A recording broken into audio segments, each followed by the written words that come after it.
بالله من الشيطان الرجيم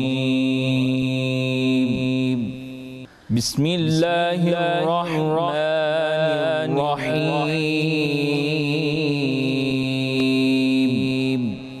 الذين يبلغون رسالات الله ويخشونه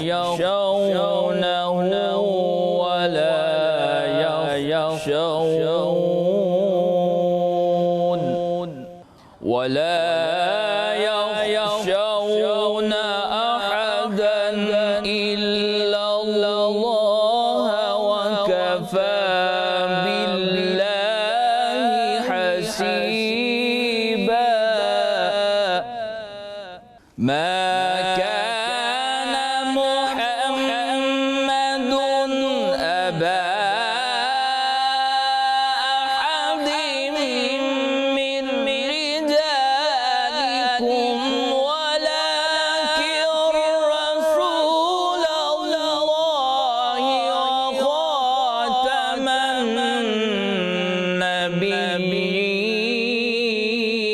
النبيين ولكن رسول الله وخاتم النبيين وكان الله بكل شيء عليما وكان الله بكل شيء عليما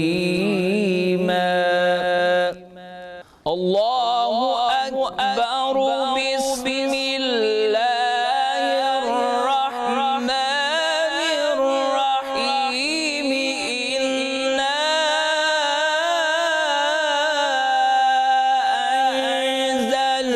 أنزلناه في ليلة القدر وما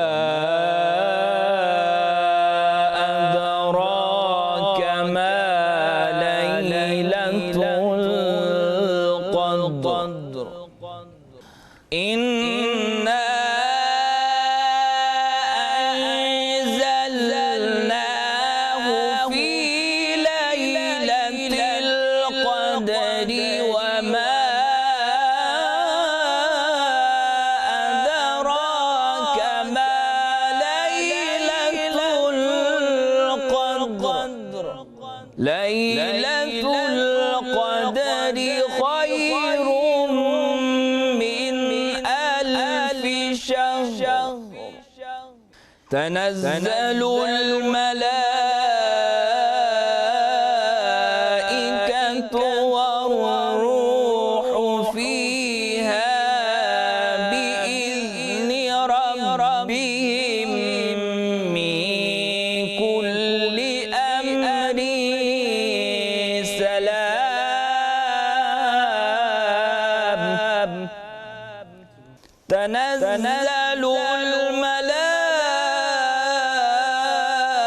الملائكة والروح فيها بإذن ربهم من كل أمر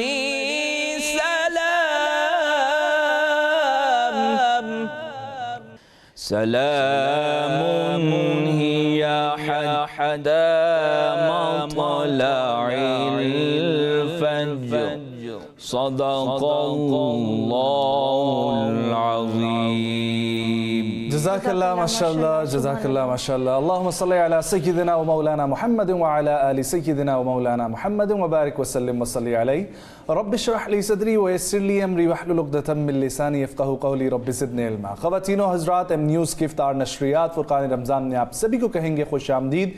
امید ہے آج آپ کا 18واں روزہ بخیر و عافیت گزر رہا ہوگا، آپ کی عبادتوں کا سلسلہ تسلسل جاری و ساری ہوگا۔ آپ سبھی کو خوش آمدید کہتا ہوں میں حافظ نجم الثاقب، اور میرے ساتھ موجود ہیں ایمان عثمان نواز۔ ناظرین کرام، ابھی آپ نے قاری محمد عمیر آصف کی خوبصورت آواز میں تلاوت کلام پاک سماعت فرمائی ہے، اور آج 18 رمضان مبارک ہے اور مغفرت کے بابرکت عشرے میں صرف 2 دن باقی رہ گئے ہیں۔ یہ وہ لمحات ہیں جن کی قدر کرنے والے خوش نصیب ہیں، اور رمضان کا یہ جو درمیانی عشرہ ہے مغفرت کا، یہ ہمیں یاد دلاتا ہے کہ ہمارا رب کتنا غفور الرحیم ہے، ہمارا رب کتنا معاف کرنے والا ہے، اور ہم سب خطا کار ہیں، ہم سب سے غلطیاں ہو جاتی ہیں، لیکن خوش نصیب وہ ہے جو اپنے رب سے اپنے گناہوں کی توبہ کرے اور اپنے رب کی طرف لوٹ آئے، اس کی طرف پلٹ آئے، اپنے گناہوں کی بخشش کروائے۔ اور آج بھی در توبہ کھلا ہے، آج بھی رب اپنے بندے کو پکار کر کہہ رہا ہے کہ آؤ میں تمہیں معاف کروں۔ تو یہ وہ لمحات ہیں کہ دل کھول کر معافی مانگے، استغفار کریں، اور یہ عہد کر لیں کہ آئندہ کی جو زندگی ہوگی وہ اپنے رضا کے لیے، اللہ کی رضا کے لیے گزاریں گے۔ بے شک۔ خواتین حضرات، تلاوت کلام پاک کے بعد بڑھتے ہیں نعت رسول مقبول صلی اللہ علیہ وآلہ وسلم کی جانب۔ آج جو ہمارے مہمان نعت خواہ موجود ہیں، پاکستان اور عالم اسلام کی ایک بہت بڑی نعت خواہ شخصیت جناب الحاج گل تعارف نقشبندی صاحب، جن کا لاسٹ ایئر انتقال ہو گیا، خالق حقیقی سے وہ جا ملے، اللہ پاک ان کے درجات بلند کریں۔ ان کے صاحبزادے آج ہمارے ساتھ موجود ہیں۔ السلام علیکم عثمان بھائی، خیریت سے ہیں آپ؟ ٹھیک ہیں؟ نعتیہ کلام کے جو ہے وہ چند دل میں کسی کو اور بسایا نہ جائے گا،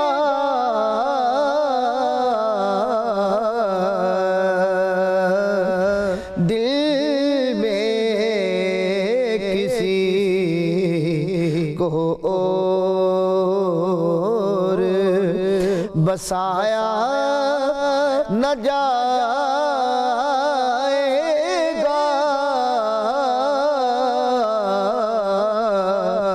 عشق رسول پاک بھلایا نہ جائے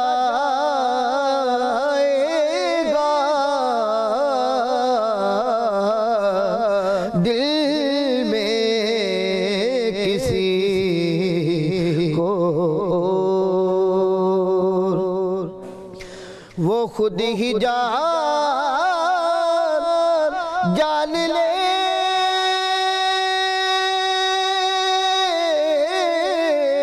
گے، جتایا نہ جائے گا،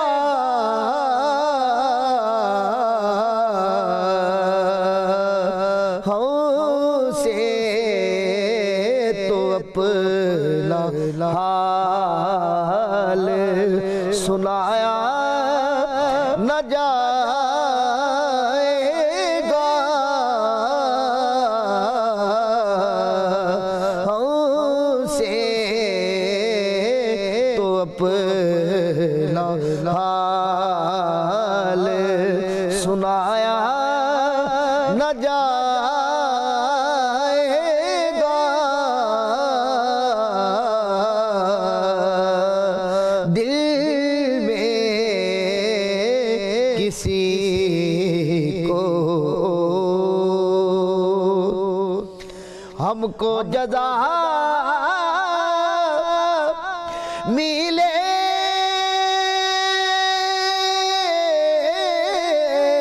گی محمد کے عشق کی،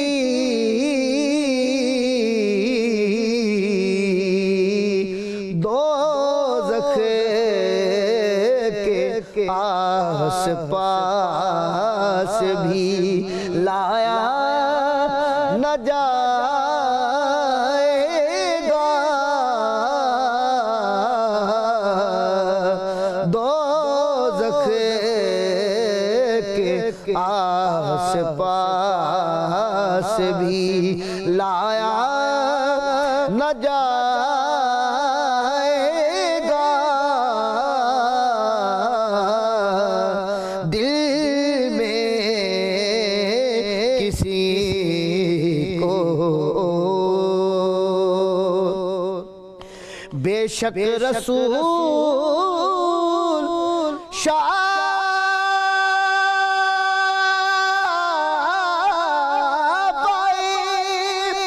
محشر ہے ملک کی رو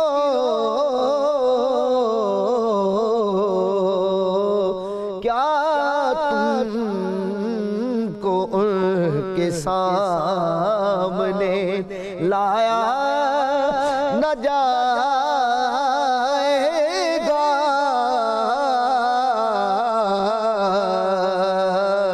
دل میں کسی کو انتہائی خوبصورت شعر کہتے تھے یہ بلال تشدد پہ کفر کے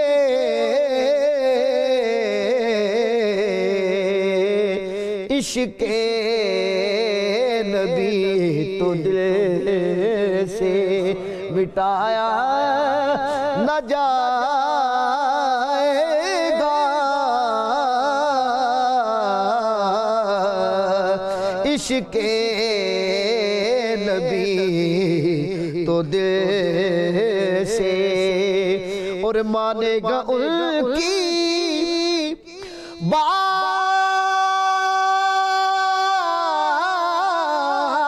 خدا حشر میں نصیر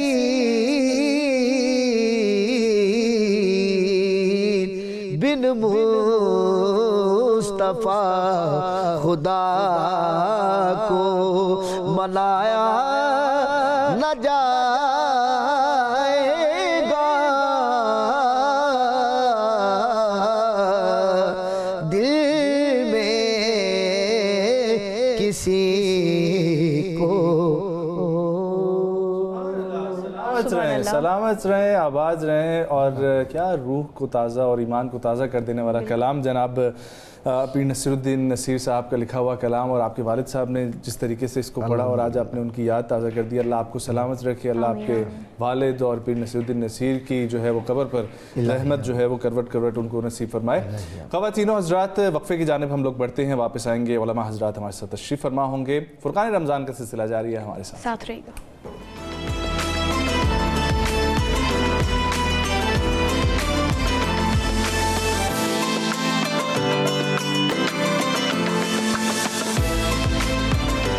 ناظرین اکرام ایک بار پھر سے آپ کو فرقان رمضان میں کہیں گے خوش آمدید. آج کا ہمارا پہلا موضوع رہے گا صلہ رحمی اور معاشرتی ذمہ داریاں. خواتین و حضرات جس طریقے سے آپ کو معلوم ہے کہ ہر انٹرو میں یہی بات ہوتی ہے کہ رمضان صرف عبادات کا مہینہ نہیں بلکہ یہ تزکیہ نفس کا, اصلاح نفس کا اور معاشرتی ذمہ داریوں کو سمجھنے کا بھی مہینہ ہے.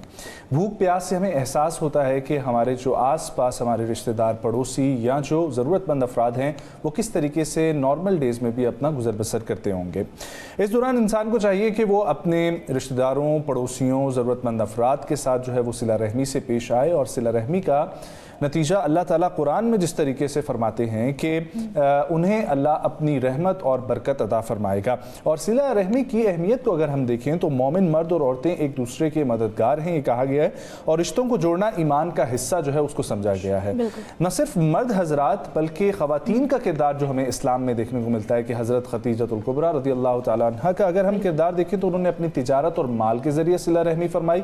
اگر ہم حضرت عائشہ صدیقہ رضی اللہ تعالیٰ عنہ کا کردار دیکھیں تو انہوں نے اپنے علم و فقہ کے ذریعے, اور پھر اگر ہم حضرت ام سلمہ رضی اللہ تعالیٰ عنہ کا کردار دیکھیں تو انہیں صلح حدیبیہ میں جس طریقے سے سیاسی بصیرت کو امت کو جو جوڑے رکھا. تو صلہ رحمی کا بہت بڑا جو ہے وہ سلسلہ ہے, اور اس کو آسان الفاظ میں اگر میں بیان کروں تو وہ یوں ہے کہ آپ اپنے رشتہ داروں اور اپنے آس پاس جو بھی آپ کے افراد موجود ہیں ان کے ساتھ حسن سلوک سے پیش آئیں, اچھا رویہ رکھیں. ان کی بیمار اگر وہ ہیں تو بیمار پرسی کریں, ان کو اگر پیسوں کی ضرورت ہے تو ان کی مالی امداد کریں, اور اگر ان کی آپ علم کے ذریعے کسی بھی طریقے سے مدد کر سکتے ہیں تو وہ مدد کریں, ان کے ساتھ اچھا رویہ رکھیں. یہی صلہ رحمی ہے اور معاشرتی ذمہ داریوں میں سے ایک اہم ذمہ داری ہر مسلمان مرد اور عورت پر رکھی گئی ہے. اور یہی ہمارا آج موضوع بھی رہے گا گفتگو کا. علماء کرام کا تعارف بھی کرواتے ہیں. مفتی محمد علی قریشی صاحب ہمارے ساتھ موجود ہیں, اس کے ساتھ ساتھ سیٹھ اسامہ چترالی صاحب ہمارے ساتھ موجود ہیں, اور علامہ سید امجد حسین شاہ نقوی صاحب ہمارے ساتھ موجود ہیں. بہت شکریہ آپ تینوں کی تشریف آوری کا. مفتی محمد علی قریشی صاحب, صلہ رحمی قرآن و سنت کی روشنی میں الحمد لله الذي ينزل على عبده الكتاب ولم يجعل له عوجا والصلاة والسلام على من أرسله الهدى أما بعد فأعوذ بالله من الشيطان الرجيم بسم الله الرحمن الرحيم إن الله يأمر بالعدل والإحسان وإيتاء ذي القربى وينهى عن الفحشاء والمنكر والبغي يعظكم لعلكم تذكرون.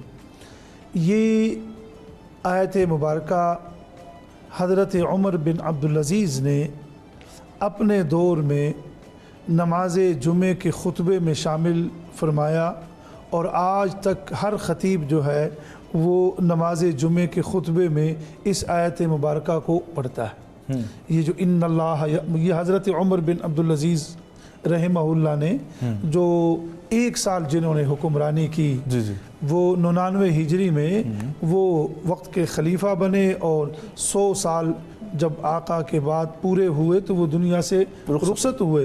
لیکن وہ 1 سال کی حکمرانی ان کی ایسی تھی کہ آج تک تاریخ میں اور ہم لوگ اس کو یاد کر رہے ہیں.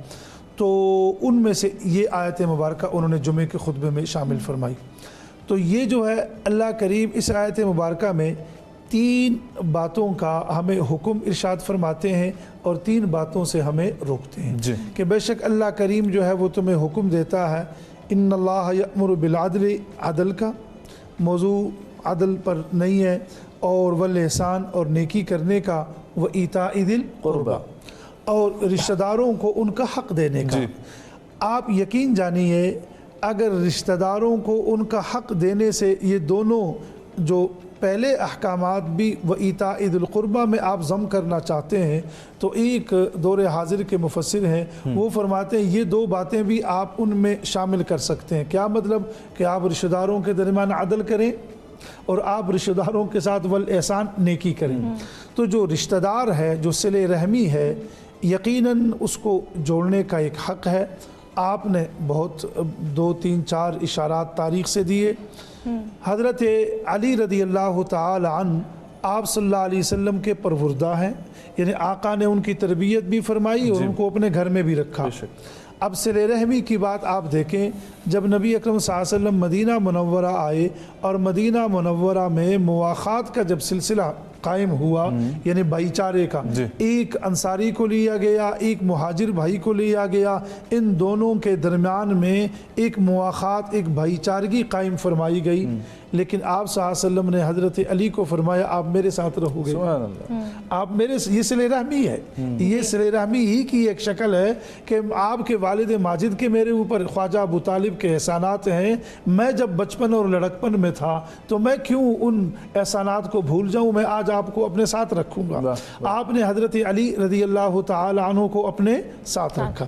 اب محترم اس بات کی طرف آتے ہیں کہ یہ جو صلہ رحمی ہے یہ ضروری کیوں ہے؟ یہ صلہ رحمی سوسائٹی میں اور معاشرے میں اس لیے ضروری ہے کہ اگر آپ خاندان کو جوڑنا چاہتے ہیں تو اس کے لیے پھر ایک ہی حل ہے اور وہ صلہ رحمی ہے. اس لیے اللہ کریم نے سورۃ الفرقان میں اوپر سے کئی اپنے انعامات گنوائے، تو ان میں سے آخر میں ایک بڑی عجیب بات ارشاد فرمائی.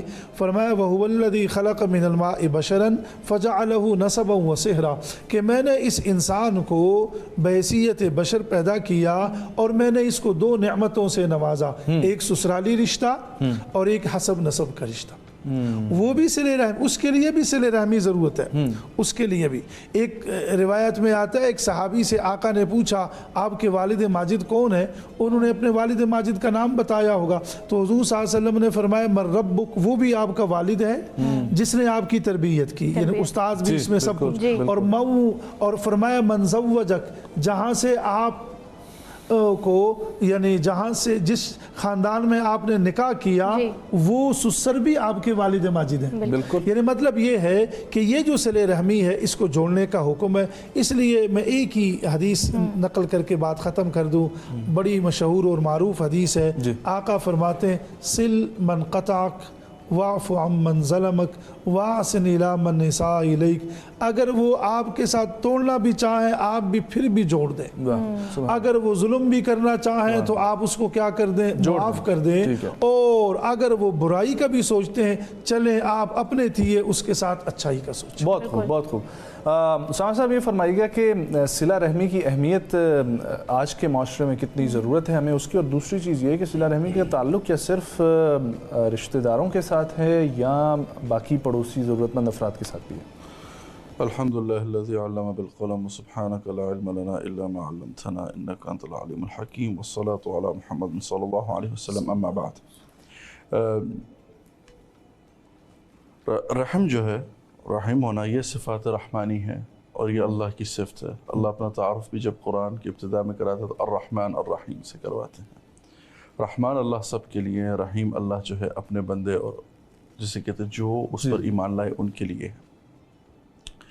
अच्छा, इसमें जो रहम, इस रहीम के हक़दार जो लोग ठहरते अल्लाह ने उनका भी तारुफ़ करवाया। व इबादुर रहमान अल्लज़ीना यमशूना अलल अर्ज़ि हौना व इज़ा ख़ातबहुमुल जाहिलून क़ालू सलामा। कि इंसान की जिसे कहते हैं बहुत सी, जैसे हमारा दूसरा मौजू भी है हसद, गुरूर, तकब्बुर, तो तरतीब में ये कि वो इंसान के क्योंकि बातनी गुनाहों में से होता है, ठीक है, बातनी जिसे कहते हैं, जैसे अल्लाह ने कुरान में फरमाया वज़रू ज़ाहिरल इस्मी व बातिना, कि जिसे कहते हैं बातनी और ज़ाहिरी दोनों गुनाहों से छुटकारा हासिल करो, ठीक है। तो वो इंसान के जो बातिन में जो ये कैफियत होती हैं, इसकी वजह से इंसान के अंदर दो ही सूरतें पैदा हो सकती है, या इंसान जिसे कहते हैं वो दूसरे के लिए तकलीफ़ का ज़रिया बन जाता है, या इंसान दूसरे के लिए खैर की वजह बन जाता है। रहम जो है, अगर इंसान अपने अंदर में रहीम होता है, उसकी अहमियत सबसे बड़ी, अगर नफसी तौर पे देखा जाए तो इंसान अगर रहीम है तो वो ख़ुद रहम करने वाला है, तो रहमान की जिसे कहते हैं रहमत से भी वो खाली नहीं होता, ठीक है। और उसके साथ साथ जैसे आपने कहा कि क्या ये रिश्तेदारों तक की महदूद है, ये अल्लाह ने क़ुरआन में जब कहा मिन अजल ज़ालिक कतबना अला बनी इसराइल अन्नहु मन क़तल नफ्सन बिग़ैरि नफ्स औ फ़सादिन फ़िल अर्ज़ फ़कअन्नमा क़तल अन्नास जमीआ। इसमें जो फ़साद है, यानी जिसने भी फ़साद की कैफियत है वो भी पैदा की, तो वो भी उसी ज़ुमरा में शामिल है। मतलब यहाँ नास का जिक्र है, मुसलमान का जिक्र नहीं है, यानी हर किसी के साथ इंसान का। और यही सिला रहमी थी कि जब मुसलमान किसी शहर में कदम रखते थे और फिर वहाँ अपनी जिसे कहते हैं नज़म को कायम करते थे, अपना डिसिप्लिन इम्प्लीमेंट करते थे, अपने जिसे कहते हैं SOPs लाते थे, तो कोई भी उनसे आरी नहीं। ये शाम वाले, क्या ये अरबी बोलते थे? आज सारा शाम अरबी बोलता है। क्या शाम वाले अरब थे? नहीं, अरब तो नहीं थे, रोम की यहाँ हुकूमत थी। क्या फ़ारिस वाले जो है, क्या ये अरब थे? नहीं थे, ठीक है। आज क्यों नबी सल्लल्लाहु अलैहि वसल्लम कलमा पढ़ रहे हैं? उन्हीं की वजह से। तो जो इस्लाम में रहम है, उसी से इस इस्लाम ने जिसे कहते हैं अपनी जगह बनाई, और इस्लाम ख़ुद सलाम से है, ठीक है, जिसे है कि अमन लेके आया है, दुनिया में एक डिसिप्लिन लेके आया है। तो एक इंसान को ज़ाती अफ़ाक़ा, इसमें मैं कंक्लूड इस तरह से करूँगा, ज़ाती अफ़ाक़ा ये है कि इंसान दूसरे के लिए बेज़रर हो जाता है और ख़ुद अपने अंदर में अपने आप को तकलीफ़ों से दो चार करने से आज़ाद हो जाता है, यानी हसद, गुरूर, तकब्बुर, इन बीमारियों से निकल जाता है, और अपने लिए जिसे कहते हैं वो खैर का वो दरवाज़ा छोड़ जाता है कि लोग उसको याद रखें। ठीक है। अल्लामा साहब, सिला रहमी कितनी ज़रूरी है और इसके फ़वाइद क्या हैं, और कैसे सिला रहमी से ज़िंदगी में बरकत आती है? बिस्मिल्लाहिर्रहमानिर्रहीम अल्हम्दुलिल्लाहि वस्सलातु अला अलैहा। इरशाद मासूम है कि सिला रहमी के फ़वाइद क्या हैं। सिला रहमी करने वाला बलाओं से दूर रहता है, अल्लाह उसके रिज़्क़ में बरकत अता करता है, अल्लाह उसे बीमारियों से महफूज रखता है, और सबसे बढ़ के ये अल्लाह उसकी उम्र को बढ़ा देता है। ठीक है जी, ये रिवायात के अंदर है। यानी कि जो कुछ भी अल्लाह से लेना चाहो सिला रहम करो। पैगम्बर गिरामी कदर के पास एक शख्स आया, और ये सवाल अक्सर मोमिनीन का होता है, और आके वो करते हैं कि अगर कोई हमसे ये करे तब भी हम ये करें। तो एक शख्स आया पैगम्बर के पास और आके कहने लगा, या रसूल अल्लाह, मेरे रिश्तेदार हैं और बहुत करीबी रिश्तेदार हैं, मैं उनके साथ यानी कि मोहब्बत करता हूँ, वो मुझे तकलीफ़ देते हैं, मैं उनकी खिदमत करता हूँ, वो मुझे उसका अजर नहीं देते, बल्कि उल्टा मुझे जलील करते हैं, उन्होंने मुझे बहुत तंग किया हुआ है, मैं उनके लिए क्या करूँ? मैंने दिल में इरादा किया है कि मैं उन्हें छोड़ दूँ। नबी ने कहा, अगर तू उन्हें छोड़ेगा अल्लाह तुझे छोड़ देगा। अल्लाह, यानी कि इतनी मुसीबत के बावजूद भी अगर कोई आपको तंग कर रहा है और आपने दिल में सिर्फ इरादा कर लिया है कि मैं इनको छोड़ दूंगा, तो इसका मतलब है कि अल्लाह आपको छोड़ देगा, आप अल्लाह की रहमत से दूर चले जाएंगे। तो उसने कहा या रसूल अल्लाह फिर मेरा वजीफ़ा क्या है, मुझे क्या करना चाहिए? तो सरकार दो आलम ने इरशाद फरमाया याद रख और इस पर अमल कर, अगर कोई कुछ तुझसे कता ताल्लुक़ करे तो उसके साथ सिला रहमी कर, अगर कोई तुझे तेरे हक़ से महरूम करे तो उस पर शफ़क़त कर, और अगर कोई तुझ पे जुल्म करे तो उसे माफ़ कर दे। तो इसका मतलब क्या हुआ कि सिला रहमी अल्लाह की नेमतों के उतरने का बायस बनती है। कता रहमती की वजह से इंसान कता रहमी की वजह से इंसान अल्लाह से भी दूर हो जाता है, दीन से भी दूर हो जाता है और अपने रिश्तेदारों और अहल वयाल से भी दूर हो जाता है। अगर आप इस्लाम के तमाम अल्फाज को देखें, इस्लाम, फिर उसके बाद ईमान, फिर उसके बाद इंसान। इस्लाम मतलब सलामती, ईमान मतलब अमन, इंसान यानी उन्स। इस्लाम तो है ही मोहब्बत, अमन, उन्स, प्यार, अखुवत, अकीदत का मज़हब। तो जो बंदा ये चीज़ें नहीं अपनाएगा तो यकीनी बात है कि उसने इस्लाम की रूह को पहचाना नहीं है। अगर आपके पास टाइम है तो मैं आपको करबला से एक मिसाल देना चाहूँगा। करबला का मैदान था, तो जब सुबह आशूर, सुबह का वक्त हुआ, फजर की नमाज़ पढ़ ली गई, तो जो इब्ने ज़ियाद का लश्कर था ना, उसमें एक बेचैनी थी कि हम इतने ज़्यादा हैं, उसके बावजूद भी कहीं हम हार ना जाएं। और हारने की वजह क्या थी? जनाब अब्बास। क्यों? क्योंकि इमाम हुसैन के पास अब्बास अलमदार थे, उनसे ये डर रहे थे।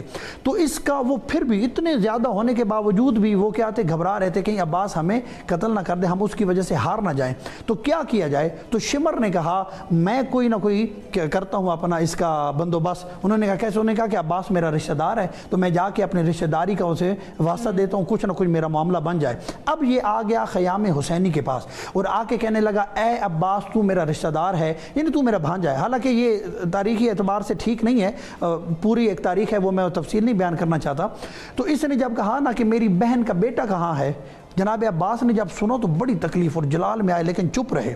इसने दोबारा कहा मेरी बहन का बेटा कौन है, कहाँ है? मौला चुप रहे। तीसरी मरतबा कहा तो अब इमाम हुसैन बोले और इमाम हुसैन ने कहा ए अब्बास वो तुझे बुला रहा है, तू जा क्यों नहीं रहा? कहा मौला मैं इसके जाने पे, मैं इसके कहने पे जाऊँ? कहा वो तुझे कह रहा है कि मेरी बहन का बेटा कहाँ है? कहा ए इमाम इसने तो झूठा रिश्ता मेरे साथ मंसूब किया है।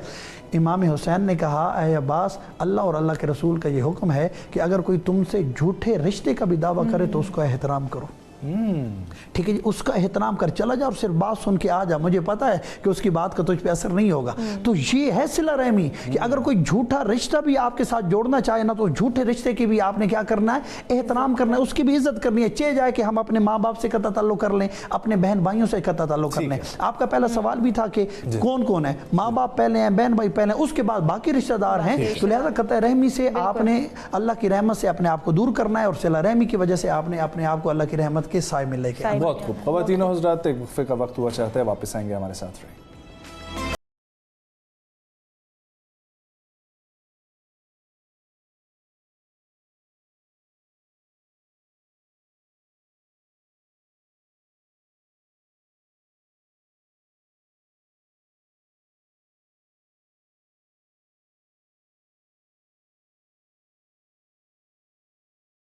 ट्रांसमिशन एक बार फिर से आपको खुशामदीद कहेंगे और उलमा किराम की नशिस्त की जानिब बढ़ेंगे। अगला जो हमारा मौजू रहेगा गुफ्तगू का वो रहेगा हसद, गुरूर और तकब्बुर।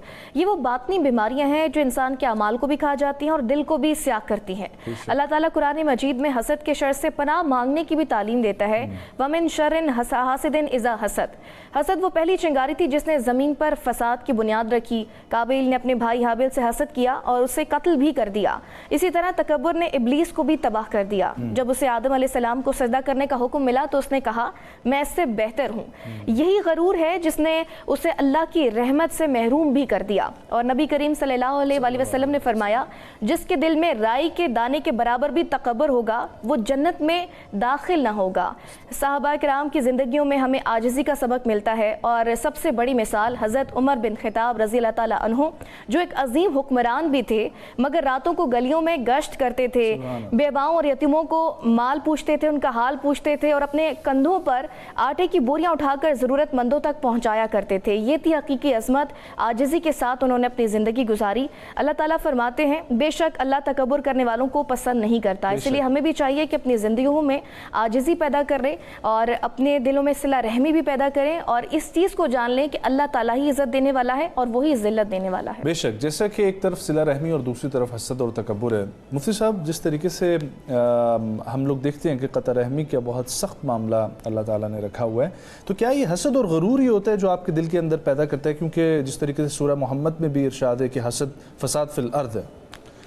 جی محترم, حسد کا معنی یوں لے لیجئے گا جیسے وہ محترمہ بھی فرما رہی ہے کہ قرآن کریم کی کئی آیات ہیں, ان میں سے ایک یہ بھی ہے وَمِن شَرِّ حَاسِدٍ اِذَا حسد, کہ جو حاسد ہے, حسد کرنے والا جو ہے, اس مفاعل جو حسد کرنے والا ہے, گویا کہ وہ اللہ رب العزت کی تقسیم پر راضی نہیں ہے. اللہ اکبر. یعنی اللہ کریم نے اگر کسی کو کچھ مال سے نوازا ہے, حسن سے نوازا ہے, وجاہت سے نوازا ہے, ہاں ایک ہے حسد اور ایک ہے رشک. رشک کھا لینا کسی کے اوپر, یہ کوئی ممانعت نہیں ہے. یعنی ایک آدمی اللہ کے راستے میں خرچ کرتا ہے, میں بھی اپنے دل میں نیت کر کے کاش میرے پاس بھی اتنا مال ہوتا اور میں خرچ کرتا, یہ نیت میں بات آ گئی تھی, مجھے اللہ اجر بھی دے گا اور یہ جائز ہے. لیکن حسد میں اور غبطہ میں یہ فرق ہے کہ حسد میں یہ ہوتا ہے کہ اس شخص کے پاس کچھ بھی نہ رہے, سارا کچھ میرے پاس آ جائے, زوال نعمت کا وہ متمنی رہتا ہے, تمنا دوسرے شخص, یہ مناسب نہیں ہے. اور دیکھیے آپ نے حضرات صحابہ اکرام کی بات کی, تو میں ایک ہی حدیث نقل کر کے, ظاہر ہے پھر دو ہمارے قابل قدر حضرات نے بھی اس پر گفتگو کرنی ہے, کہ ایک صحابی جمعے میں تشریف لائے اور آپ صلی اللہ علیہ وسلم نماز جمعہ پڑھا رہے ہیں, اور آقا نے ارشاد فرمایا اگر کوئی شخص جنتی تم دیکھنا چاہتے ہو تو وہ یہ ہے. تو ایک اور طویل حدیث ہے, وہ صاحب ان کے ساتھ ہوئے, ان کے گھر میں رہے اور ان کا اٹھنا بیٹھنا, نشست و برخاست کو وہ دیکھتے رہے, انہوں نے کوئی ایسی بات نہیں پائی. تو وہ خود ہی فرمانے لگے کہ میں آپ کے پاس یہ 1-2 دن رہا اور آپ کے بارے میں آقا نے یہ جملہ بھی ارشاد فرمایا, تو آپ ذرا یہ بتائیے کہ آپ کے پاس کون سا عمل ہے؟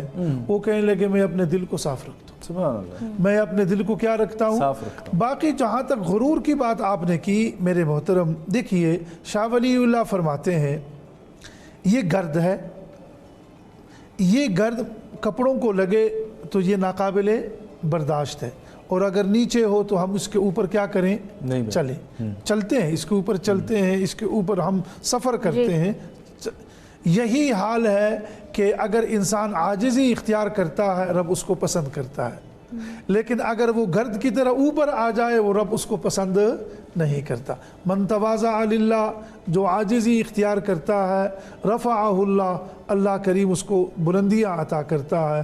اور ومن کبر للہ, اور جو تکبر اختیار کرتا ہے اللہ کریم اس کو پستی کی طرف لے جاتا. حضرات صحابہ اکرام میں یہی وہ چیزیں تھیں جس کی وجہ سے وہ دنیا میں کیا رہے؟ کامیاب رہے, کہ وہ حسد سے بھی پاک تھے, غرور سے بھی پاک تھے, تکبر سے بھی وہ کیا تھے؟ پاک تھے. ان میں یہ چیزیں نہیں تھی جو موجودہ دور میں. میں اس پر مولانا ظفر علی خان کے اشعار پہ بات ختم کرتا ہوں.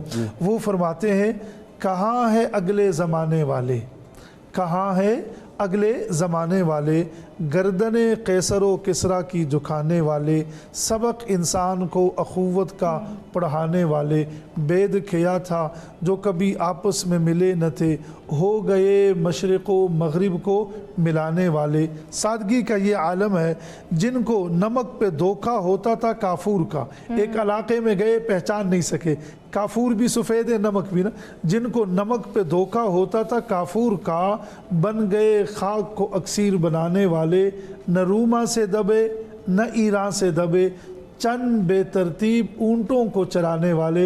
حضرت عمر فرماتے ہیں مجھے اونٹ چرانے کا طریقہ بھی نہیں آتا تھا, اور میں آج 22 سالہ عاجزی کی وجہ سے.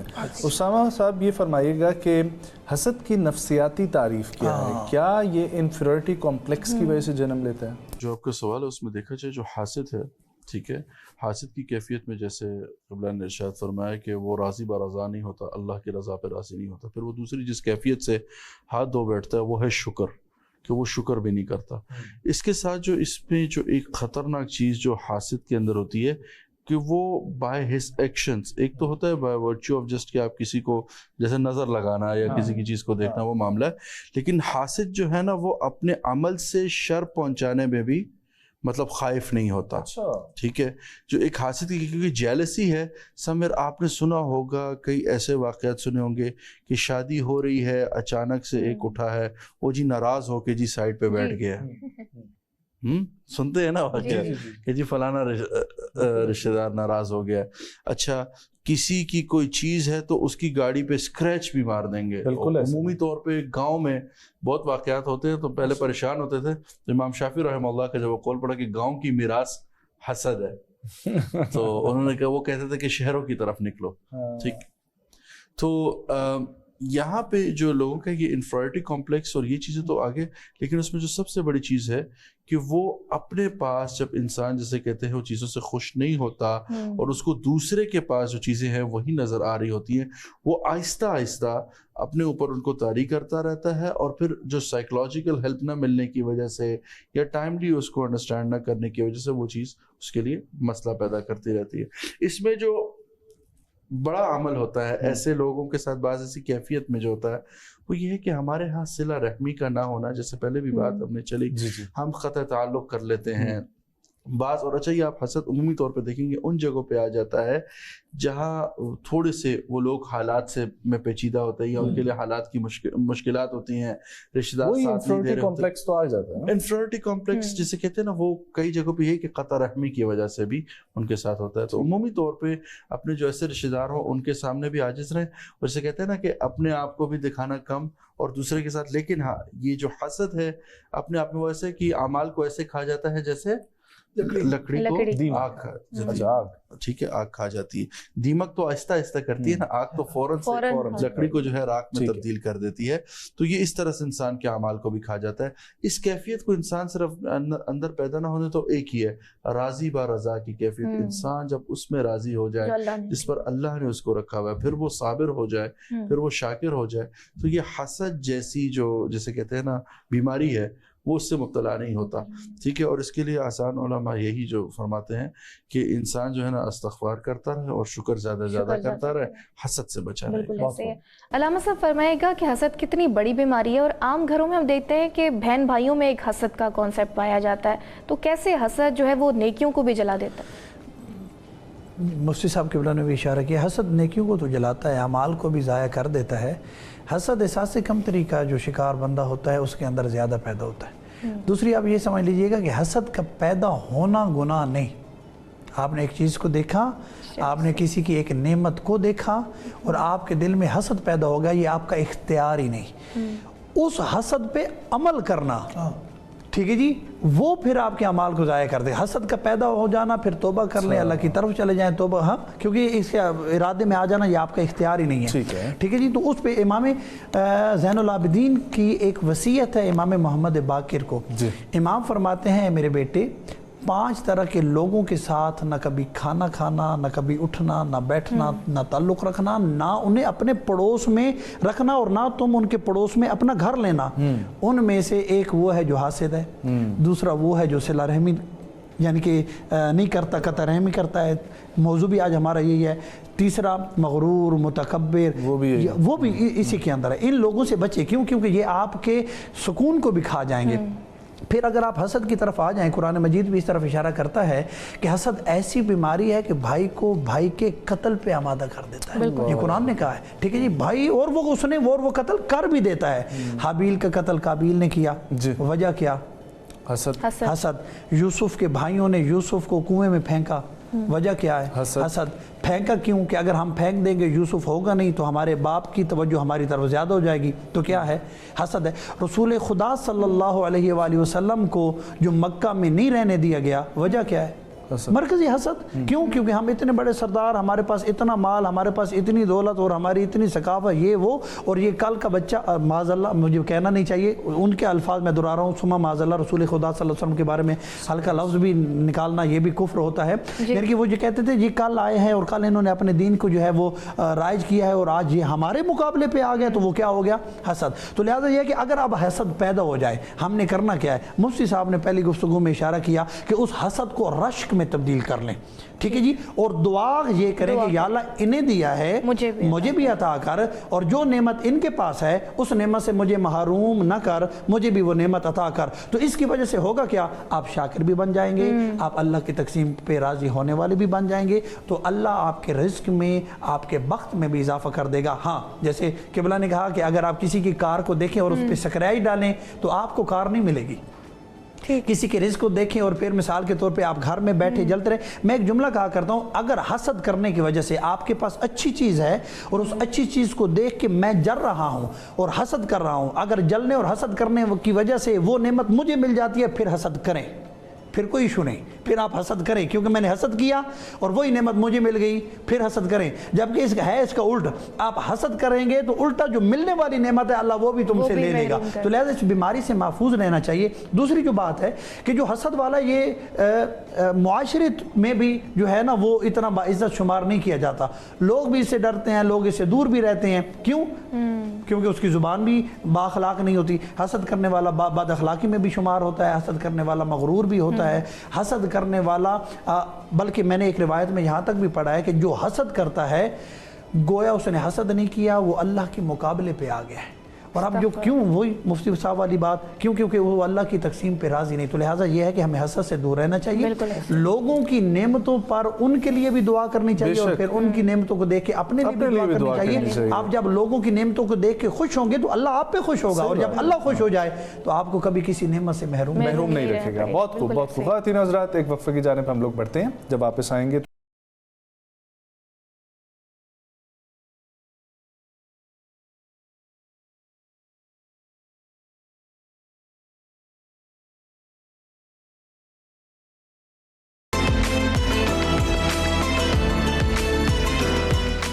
वेलकम बैक नाज़रीन। उलमा किराम की नशस्त की जानिब एक बार फिर से बढ़ेंगे।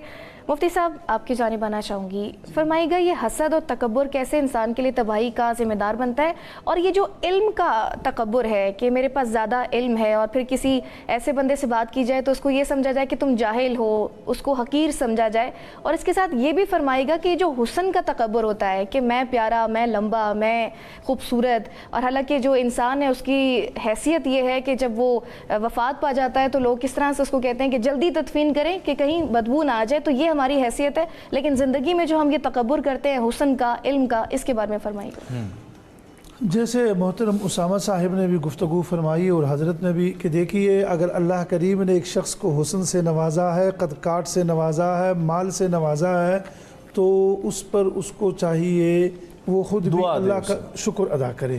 और जो दूसरा शख्स है वो उसको, वो सूरह कहफ में माशा अल्लाह का लफ्ज़ आया है कि वो उस शख्स के कद काट को, हुस्न को, माल को देख के माशा अल्लाह का लफ्ज़ कह दे।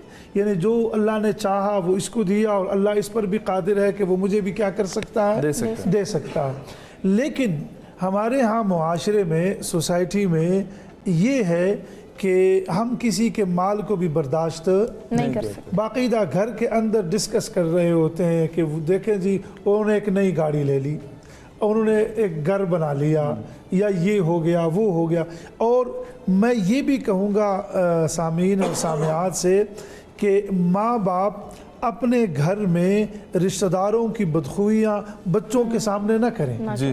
वो भी बच्चों के दिल में बहुत सारी बातें, खुद ही नफरतें बिठा देते हैं। फिर बाद में कहते हैं ये बच्चा जो है ये ऐसा क्यों है, ये फुफी की वो एहतराम नहीं करता, फुफा का नहीं करता, चचा का नहीं करता, चच्ची का। वो तो आपने बचपन लड़कपन में खुद उसके दिल में ये बात डाली है। अच्छा, तो मैं अब उस तरफ आ रहा हूँ कि मेरे मोहतरम, ये अल्लाह करीम ने मतलब ये है कि उस शख्स को जिससे नवाजा है। अब आप अगर एक और रिवायत को ले लूँ कि आप सल्लल्लाहु अलैहि वसल्लम फरमाते हैं यानी इससे बचने का एक आखिर इंसान है, जैसे मोहतरम ने फरमाया इंसान के दिल में ये चीज़ें तो यकदम पैदा होती है, तो आका ने बहुत खूबसूरत बात इरशाद फरमाई, वो ये कि आप हमेशा अपने से ऊपर को न देखें, अपने से नीचे को देखें। बहुत खूब। जब आप अपने से ऊपर को देखेंगे जाहिर बात है आप नहीं वो चीज़ आप हासिल भी नहीं कर सकेंगे, और आप एहसास कमतरी के भी और अंदर वो बुग़्ज़ के मादे में और आग में जलते ही रहेंगे। लेकिन जब आप अपने नीचे से देखेंगे तो आप शेख सादी रहमहुल्लाह बड़े मशहूर हैं और शायर अजीम आदमी है, ये बलगल उला बिकमालिही कशफत दुजा बिजमालिही हसनत जमीउ खिसाली, ये शेख सादी के हैं। ज़रा पस मंज़र सुनिए, ये रात को ये बलगल उला बिकमालिही कशफत दुजा बिजमालिही हसनत जमीउ खिसाली, ये 3 मिसरे क़ताअत आपसे बन गए, चौथा बन नहीं रहा था। आप सल्लल्लाहु अलैहि वसल्लम खुद ख्वाब में तशरीफ़ लाए, फरमाया सादी क्यों परेशान होते हो, कहो सल्लु अलैहि व आलिही। ये अपने घर से निकले, मैं अब बात आ रही अपने घर से निकले कि इंसान अपने नीचे को देखे खुद बहुत ठंडा हो जाएगा। ये अपने घर से निकले और मस्जिद में तो और अल्लाह करीम से यानी ये अर्ज़ कर रहे हैं कि मेरे पास जूता नहीं है। तो जब मस्जिद में जैसे आए, अगले को देखा कि वो टांगों से ही महरूम है, सजदे में गिर गए, पाँव से महरूम है तो सजदे में गिर गए। मतलब ये है कि अपने से नीचे देखेंगे गुजारा हो जाएगा, अपने से ऊपर देखेंगे तो खामखा ज़िंदगी परेशान ही। बहुत खूब, बहुत खूब। उसामा साहब ये फरमाइएगा कि एक तो जिस तरीके से 2 सवाल हैं मेरे। एक तो हमारे जो इन्होंने वालिदैन की तरफ इशारा दिया है, क्योंकि तरबियत घर से होती है। बिल्कुल। और वहाँ पर जब आप बच्चे को ये बोल रहे हैं कंपैरिजन कल्चर जो है, क्या उसका बच्चे ने ये तालीम हासिल कर ली, उसके बच्चे ने नौकरी ले ली है, उसकी वजह से आपके अंदर क्या हसद पैदा होता है, और फिर वही जो सिला रहमी से हट के बच्चा क़ता रहमी का बनता है कि फूफी के बच्चे जब आ जाते हैं तो उनकी फिर मिसालें मुझे दी जाती हैं, उनके वालिदैन फिर आके मुझे बोलते रहते हैं। एक ये चीज़ फैमिली सिस्टम में कितनी दुरुस्त करने की ज़रूरत है। और दूसरा ये सवाल ले लीजिएगा कि ख़ुद एतमादी, ख़ुद पसंदी और ख़ुद परस्ती में फ़र्क क्या है? अच्छा, जो पहला सवाल है कि वालिदैन की तरबियत, देखें आप भी अगर अपने बैकग्राउंड में जाएंगे तो आपका बहुत अच्छा कज़न होगा, लेकिन आप उसकी वजह से इसी वजह से नाराज़ हो गए होंगे कि हर टाइम उसकी घर में एग्जाम्पल दी जाती है। उस एग्जाम्पल की वजह से आपने उसके साथ बैठना छोड़ दिया होगा। और इवन दो वो हमारे यहाँ हंस के एक बात है कि नहीं, हमारे तरफ ये है कि हमारी तरफ लोगों ने हमसे ये रखा हुआ है। होता है, मैंने कहा होता है। अभी मैं जैसे बताऊँ कि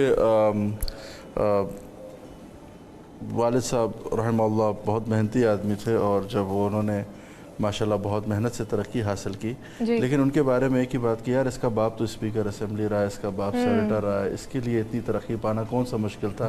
हालांकि वालिद हमारे वो थे कि जिन्होंने अपने वालिद के स्पीकर असेंबली होते हुए, जिसे कहते हैं हिजरत करके इस्लामाबाद आ गए कि मैं इधर काम करूँगा जब तक मेरे वालिद जो है वो सीट पे बैठे हुए हैं। ठीक है, इस कदर उनका था।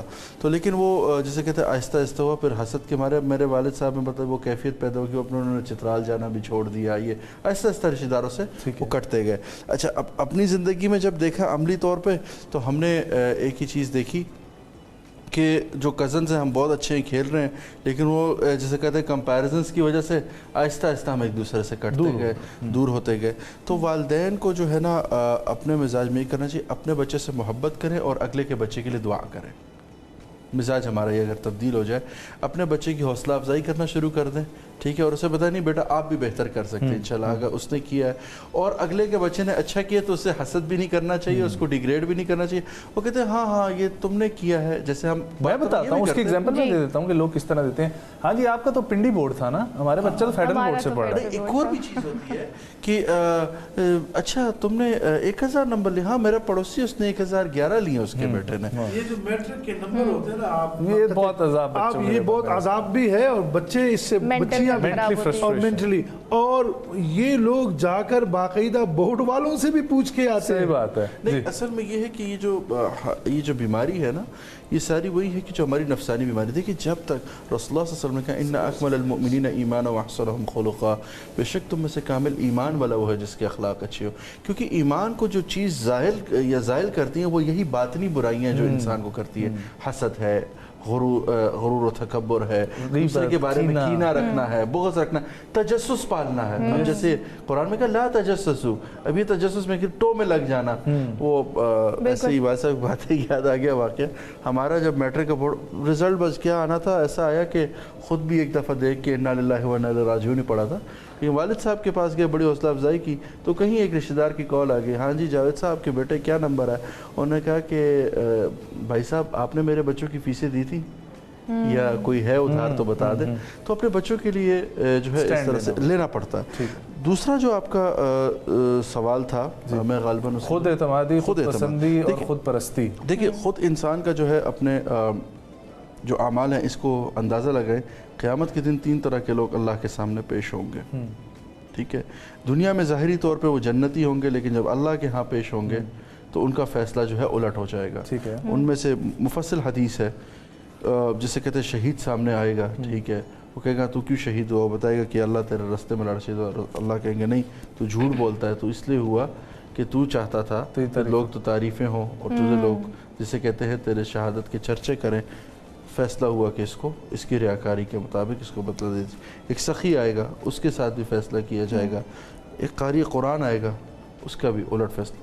یہ جو باطن ہے نا، آپ دنیا میں ظاہر پہ ہی فیصلہ ہوتا ہے ہر کسی کا، اور ظاہر کے اعتبار سے ہی چلتا ہے، لیکن یہ جو دل ہے انما الاعمال بالنیات. ٹھیک ہے، الثواب پھر اس کی تصریح جسے کہتے ہیں عبداللہ ابن عباس نے اس طرح کی الثواب الاعمال بالنیات، کہ انسان کو ثواب ملتا ہے وہ اس کے عمل کے بنیاد پہ، نیت کیونکہ خالصاً اللہ دیکھ رہے آپ کی، تو اس کو ٹھیک کرنے کی ضرورت ہے. ہاں خود اعتمادی انسان کا یہ ہے کہ اس میں جیسے ایک انسان یہ کہہ دے کہ ہاں یہ میں کر لوں گا.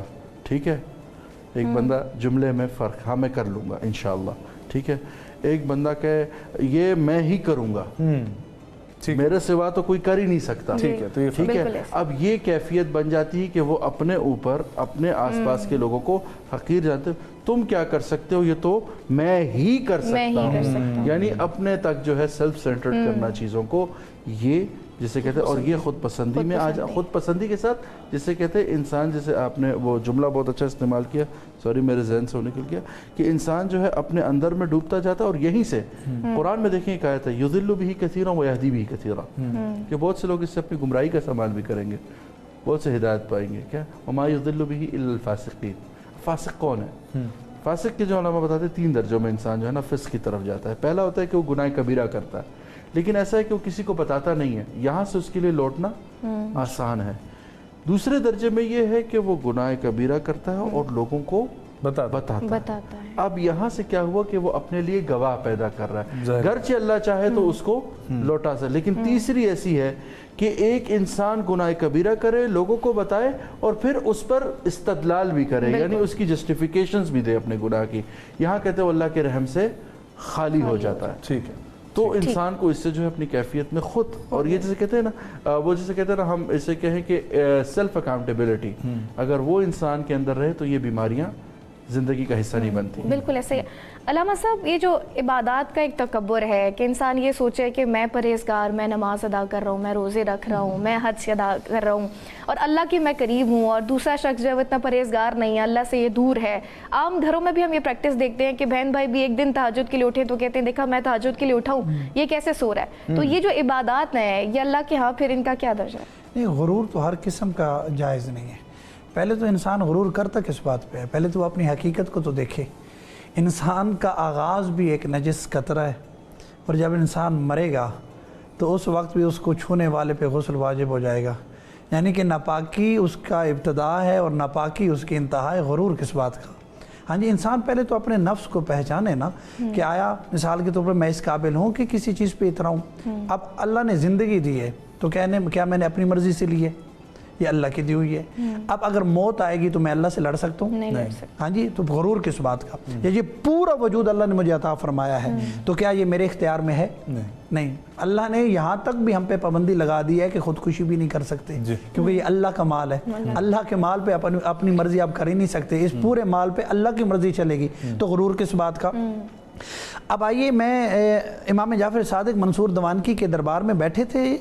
اب غرور دیکھیے گا کہ ہماری حالت یہ ہے اور ہماری طاقت اتنی ہے امام جعفر صادق ہیں، دربار ہے، درباری بیٹھے ہیں، منصور دیوان کی جو ہے وہ تخت پہ بیٹھا ہے، یا ایک مکھی آتی ہے اس کے چہرے پہ بیٹھتی ہے، اسے اڑاتا ہے، پھر مکھی آ گئی، پھر اڑاتا ہے، پھر مکھی آ گئی، اڑاتا ہے، تو تنگ آ کے آخر امام جعفر صادق سے پوچھتا ہے کہ اے جعفر صادق بتائیے اللہ نے یہ مکھی پیدا کیوں کی؟ امام نے فرمایا سرکشوں کو ذلیل کرنے کے لیے، متکبرین کو رسوا کرنے کے لیے، غرور کرنے والوں کو نیچا دکھانے کے لیے۔ اور پھر اللہ نے دکھایا نا نمرود کو، مچھر ہی تھا نا جی جو اس کے گیا دماغ، ہاں جی، تو جب ہم اللہ کی بنائی ہوئی چھوٹی سی مخلوق مچھر کا مقابلہ نہیں کر سکتے، اللہ کی بنائی ہوئی چھوٹی سی مخلوق مکھی کا مقابلہ نہیں کر سکتے، غرور کس بات کا؟ غرور، میں نے ایک روایت پڑھی ہے اور بڑی سخت روایت ہے اور مجھے بیان کرنا چاہیے اس روایت کو۔ امام علی بن ابی طالب فرماتے ہیں کہ جو غرور کرتا ہے، تکبر کرتا ہے، سرکش ہے، اللہ قیامت کے میدان میں اسے چیونٹی بنائے گا، اور وہ اس وقت تک لوگوں کے پاؤں میں یعنی کہ اپنا کچلی جاتی رہیں گی جب تک اللہ کا حساب ختم نہیں ہوگا۔ اتنا سخت عذاب ہے، اتنی سخت عتاب ہے اس بندے پہ کہ جو غرور کرتا ہے۔ غرور المتکبر اللہ ہے، اللہ کو جچتا ہے غرور، اللہ کے کیوں یہ متکبر یا غرور اللہ پسند کیوں نہیں کرتا؟ کیونکہ غرور کا تعلق ہے ہی اللہ کے ساتھ، اللہ یہ بالکل حق رکھتا ہے کیونکہ اللہ ہی پوری کائنات کا خالق ہے، اللہ ہی اس پورے حسن کو پیدا کرنے والا ہے۔ اب اگر کوئی شیشہ دیکھے اور شیشہ دیکھ کے کہے کہ میرے جیسا کون ہے، میں نے ایک روایت میں پڑھا ہے کہ جناب ایک میں نے اس دن بھی بتایا تھا نا کہ بھائیوں پہ جناب یوسف علیہ السلام کو ناز تھا کہ میرے بھائی ہیں تو اللہ نے کنویں میں پھینکوایا۔ دوسری روایت میں نے یہ بھی پڑھی ہے کہ جناب یوسف علیہ السلام نے ایک مرتبہ یہ بھی سوچ لیا کہ میں کتنا حسین ہوں، ہاں جی، تو اللہ کو جناب یوسف کا اتنا سوچنا بھی پسند نہیں آیا، اس لیے جناب یوسف کے حسن کو مصر کے بازار میں بچوایا اور بتایا کہ یہ حسن کی قیمت ہے۔ تو ہمارے پاس حسن بھی ہمارا نہیں ہے، قد بھی ہمارا نہیں ہے، وجود بھی ہمارا نہیں، یہ سب اللہ کا ہے، اور غرور اسی کو جچتا ہے، ہمیں غرور جچتا ہی نہیں۔ بے شک بے شک۔ خواتین و حضرات، کچن کا وقت ہوا چاہتا ہے اور دیکھتے ہیں کہ آج شیف عائشہ کیا بنا رہی ہیں ہمارے لیے۔ السلام علیکم عائشہ، کیسی ہیں آپ؟ وعلیکم السلام نظم و ایمان، کیا حال ہیں آپ لوگوں کے؟ امید کرتی ہوں سب خیریت سے ہوں گے۔ ہمیشہ کی طرح آج بھی لے کے آئی ہوں 2 ریسیپیز۔ آج ریسیپی تھوڑی سی لیندی ہے تو میں تھوڑا جلدی میں ہوں۔ ہم بنا رہے ہیں کورین چکن شارٹس، اور ڈرنک میں بنائیں گے منٹ لیمنیٹ، کیونکہ کورین چکن شارٹس جو ہیں وہ تھوڑے سے اسپائسی ہوتے ہیں۔ اس کے علاوہ اس کے ساتھ بنے گا کول سلو۔ تو میں آپ کو سب سے پہلے اس کے انگریڈینٹ بتا دوں۔ شاہد کچن اینڈ انٹیریئرز نے ہمیں اسپانسر کیا ہے۔ شاہد کچن اینڈ انٹیریئرز کا بہترین فلیٹ ٹاپ کیبنیٹ، اوون، ساری چیزیں آپ دیکھ سکتے ہیں۔ اچھا جی، ادھر میں نے آئل جو ہے گرم کرنے کے لیے رکھ دیا تھا کیونکہ یہ ہوگا ڈیپ فرائیڈ۔ سب سے پہلے میں آپ کو بتا دوں میونیز کے انگریڈینٹ۔ میونیز کے لیے میں نے لیا ہے جی، یہ میں نے کر لیا تھا جولین، یا آپ اس کو شریڈ کر لیں کدو کش میں یا چیز گریٹر میں ڈال کے۔ یہ ہے میرے پاس تھوڑا سا آئس برگ، ڈلتا نہیں، میں یوز کر رہی ہوں، آپ کو پتہ چلے گا کہ میں نے کیوں یوز کیا۔ اس میں ہے ایپل، اس میں ہے وائٹ کیبج، اس میں ہے پرپل کیبج، ٹھیک ہے جی۔ پہلے آپ کو کول سلو کے انگریڈینٹس بتا دوں، اس کے بعد میں آپ کو بتاتی ہوں اس کے سوس کے میرینیشن کے، اور پھر ہم اس کو کریں گے نائس کرسپی گولڈن فرائی، ٹھیک ہے اتنا۔ اچھا جی، اس میں ڈلے گا میونیز، اس میں ڈلے گی آئسنگ شوگر۔ سمپل سی ریسیپی ہے ہماری، اس میں آپ ریزنز بھی ڈال سکتے ہیں، کشمش اوپر سے اس کے اسٹیم اتار کے۔ آئسنگ شوگر 1 ٹی اسپون بھر کے، ٹھیک ہے، کیونکہ باقی چیزیں ہیں اس میں اسپائسی، ٹھیک ہے، یہ ہم اوپر ڈالیں گے۔ یہ ہو گیا ہمارا جو ہے ساری کٹ ہوئی ہوئی ویجیٹیبلس تھیں، اس میں پرپل کیبج تھا، ایپل تھا، آئس برگ تھا، وائٹ کیبج تھا۔ 1.5 مطلب 1.5 ٹی اسپون میں نے اس میں ڈالا۔ آئسنگ شوگر آپ کم بھی کر سکتے ہیں۔ 1 ٹی اسپون میں اس میں ڈال رہی ہوں جی سالٹ، تھوڑا گھما کے، تھوڑا سا اسپرنگ انین، تھوڑا سا spring onion, 1/2 T spoon black paper. اسپیچولا لیں گے یہاں سے، اس پہ ڈالیں گے ہم میونیز، اس کو کرتے ہیں مکس۔ کول سلو ہمارا ریڈی ہے۔ پھر ہم آتے ہیں چکن بنانے کے لیے۔ یہاں پہ میں نے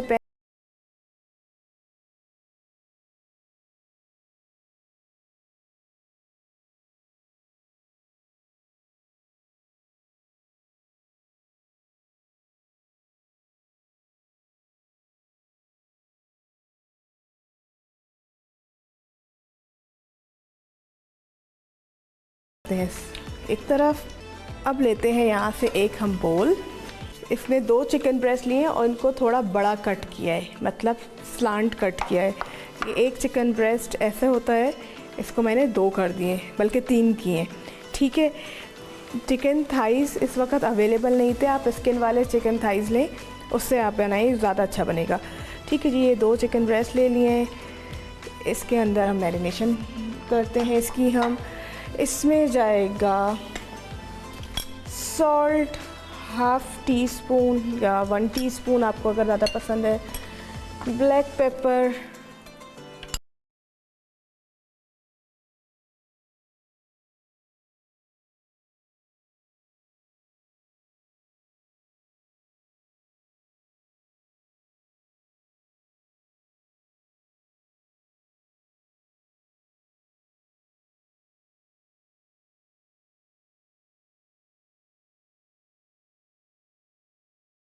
मैरिनेट। इसको आपने मैदे में, जैसे हमने चिकन टेंडर्स के थे, मैदे में डिप किया, ठंडे पानी में डिप किया, फिर मैदे में किया और आपने इसको नाइस सा फ्राई कर लिया। चले जी, ये तो हो गई हमारी चिकन की रेसिपी। ये मैंने हाफ़ डन करके, हाफ़ फ्राई करके रखा हुआ है। अब इसको गरम तेल में डालेंगे। तेल थोड़ा सा और गर्म हो जाए हमारा, फिर हम इसको डालते हैं और इसको क्रिस्पी करते हैं। जितनी देर हमारा तेल गर्म हो रहा है, मैं बनाती हूँ कोरियन की सॉस। चले हम इस वाले पे आ जाते हैं। केचप है मेरे पास हाफ़ कप, ठीक है, हाफ़ कप। विनेगर है इसमें 2 tablespoon. Crush chilli 1 teaspoon. Salt half teaspoon. Black pepper 1/4। Chicken powder 1/4। Thai chillies diamond cut हुई हुई 4 से 5 डायमंड्स इसके, मतलब 1 थाई चिली। थोड़ा सेसमी ऑयल, ठीक है, ये लें। चले जी, इसको मिक्स करें। इसमें थोड़ा सा हनी ऐड करें, हनी ऐड करेंगे इसमें थोड़ा इसको स्वीट एंड स्पाइसी करने के लिए, जब तक ये कुक हो रहा है। इसमें हम पानी ऐड करेंगे ताकि ये जले ना, ठीक है, ये कुक होता रहेगा। इसमें हमें हनी ऐड करना है। अगर आपके पास हनी अवेलेबल नहीं है तो आप आइसिंग शुगर 2 टीस्पून ऐड कर दें। ये हो रहा है। अब ये चीज़ों का अगर प्रेप हुआ होगा तो आपके लिए ये रेसिपीज़ हलवा है। चले जी, ये तेल हमारा गर्म हो गया। ये मैंने हाफ डन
बिकॉज ऑफ शादी किचन से थोड़ा सा क्रश चिली मज़ीद डाल दें, स्पाइसी ज़्यादा पसंद है तो। रोज़े में बना रहे हैं तो कम डाल दें। थोड़ा सेसमी सीड ये आपका रेडी है, इसको हम प्लेट करते हैं और फिर आपको दिखाते हैं। कोरियन शॉर्ट्स रेडी हैं, ये मैंने ऐसे कप्स में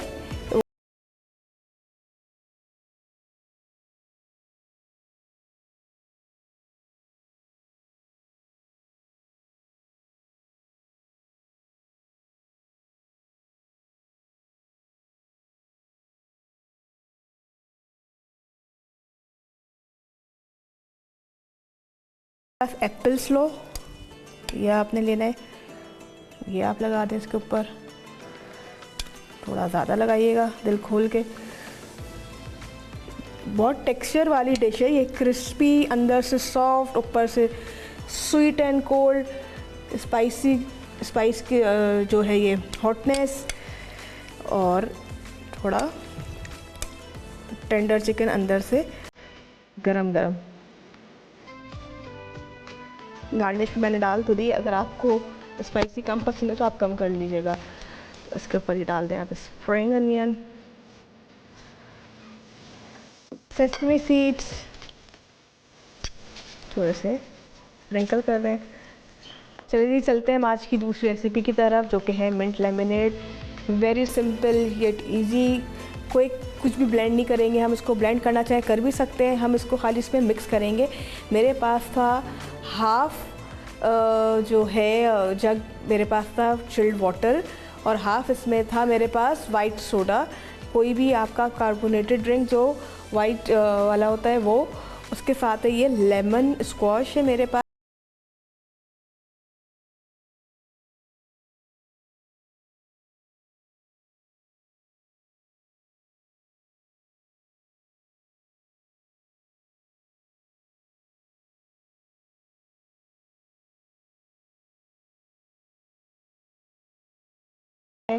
लेमन के स्लाइसेस, ठीक है। सॉल्ट जो है बहुत ही हल्का सा, बिल्कुल हल्का सा, सिर्फ आपके जो रोज़ा रख के जो इलेक्ट्रोलाइट्स कम हो जाते हैं उसके लिए। बर्फ़ मैंने साथ रखी हुई है, क्योंकि बर्फ़ जिसको डालनी होगी अपने ग्लास में बर्फ़ डालें, इंजॉय करें। हमारी आज की दोनों रेसिपी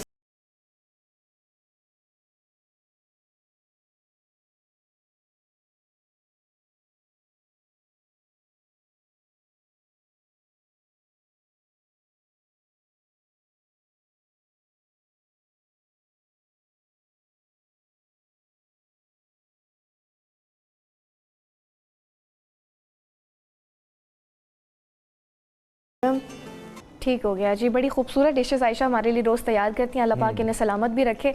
एक ब्रेक का कहा जा रहा है, ब्रेक शामिल करेंगे। नाज़रीन हमारे साथ रहेगा, फुरकान रमज़ान का सिलसिला जारी है, साथ रहेगा।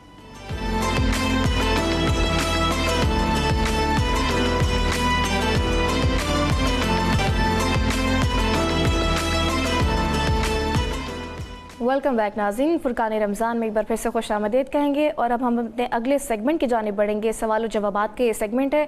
अगर आप लोग भी अपना कोई सवाल उलमा कराम के सामने रखना चाहते हैं, अपनी रहनुमाई चाहते हैं, तो व्हाट्सएप नंबर हमारा स्क्रीन पर चल रहा है, आप हमें व्हाट्सएप कर सकते हैं अपना वॉइस नोट, हम आपका सवाल शामिल करेंगे। पहले कॉलर की जानिब बढ़ते हैं जी, सुनवाइएगा। कौन कहाँ से हमारे साथ मौजूद हैं? मेरा नाम आयशा है और मैं इस्लामाबाद से ताल्लुक़ रखती हूँ। मेरा सवाल है कि काला जादू का जो कॉन्सेप्ट है, इसका क्या सिनेरियो है, ये रियल है या नहीं है, और कैसे पता चलता है कि किसी इंसान पे हो गया है, और उसका कैसे हम लोग घर में रह के उसको कैसे हम लोग हल कर सकते जी मुफ्ती साहब, काला जादू। जी काला जादू, काला इलम, बंगाली बाबा। देखिए अब बंगाल आज़ाद भी हो गया, शुक्र है।